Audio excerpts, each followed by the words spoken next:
On en a déjà parlé, les pervers et les perverses narcissiques sont selon moi des êtres démoniaques. Voilà, il n'y a pas de débat. Il y a des gens qui aiment bien essayer de me faire croire que ce sont des personnes malades. Non, ce ne sont pas des personnes malades et ça me dérange vraiment de dire ça parce qu'à côté, il y a des gens qui sont réellement malades. Donc par rapport à eux et par rapport à la réalité de leur situation, j'ai pas envie en fait de traiter ces cafards-là de gens malades. Ils sont pleinement responsables de ce qu'ils font, ils en sont conscients. Ceci étant dit, j'ai envie de parler de la pire chose que les pervers et les perverses narcissiques peuvent faire à leurs victimes. Donc je le répète, ils sont démoniaques et c'est pour ça qu'ils font ça. C'est vraiment le fait de te pousser à bout. Mais à bout. Souvent, quand ils font ça, ils t'empêchent aussi de sortir de l'endroit où tu es, pour te montrer à quel point la manipulation est vraiment à son apogée dans ce genre de moment, et pour te montrer à quel point leur seul but, c'est que tu câbles. Et donc, ils vont être là, toi, tu seras comme un lion en cage à qui on envoie des petites fléchettes, et à un moment donné, n'importe quel être humain pèterait un plomb. Et là, ça y est, c'était le mot de trop, le geste de trop, tu n'en peux plus. Tu n'en peux plus et tu exploses. Et là, il va faire une chose, il ou elle, qui pour moi dépasse l'entendement, parce qu'il va sortir son téléphone, ou il va se mettre à filmer ou à t'enregistrer. Et toi, tu seras tellement pris dans ce moment de folie parce que t'en pourras plus, ce que je comprends totalement.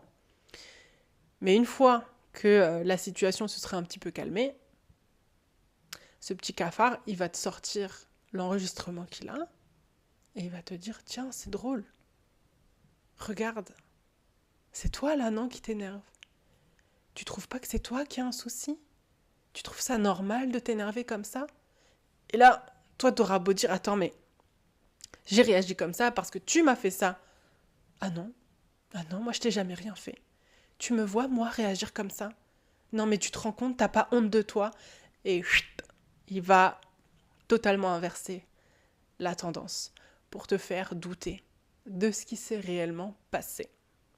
Ça, c'est vraiment, pour moi, la chose la plus horrible que tu puisses faire parce que ça montre que tu manipules juste quelqu'un.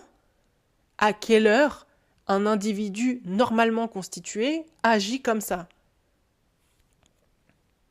À quelle heure? C'est pour ça que je te dis, tu ne peux pas prendre part à ce genre de conflit. Tu ne peux pas jouer à un jeu qui est perdu d'avance. Et c'est toi qui le perds d'avance. Pas parce que tu as tort, mais parce que face à toi, tu as un démon. Vous n'êtes pas, vous n'êtes pas fait du même bois, voilà. Vous n'êtes pas fait des mêmes forces. C'est une force qu'il faut laisser loin de toi. Éloigne-toi de cette personne. Ta seule façon de gagner, c'est de partir. Ta seule façon de gagner, c'est de partir. Et je le répète, il y a plein de commentaires où on me dit oui, mais j'ai des enfants, etc. J'ai juste une question pour toi. Est-ce que tu souhaites vraiment que tes enfants soient exposés à cette personne-là? Une personne qui te traite comme ça, c'est une personne qui est mauvaise. C'est une personne qui a un mauvais fond. C'est pas à moi d'en juger, c'est pas à moi de décider, c'est une simple question, parce que seul toi as la réponse.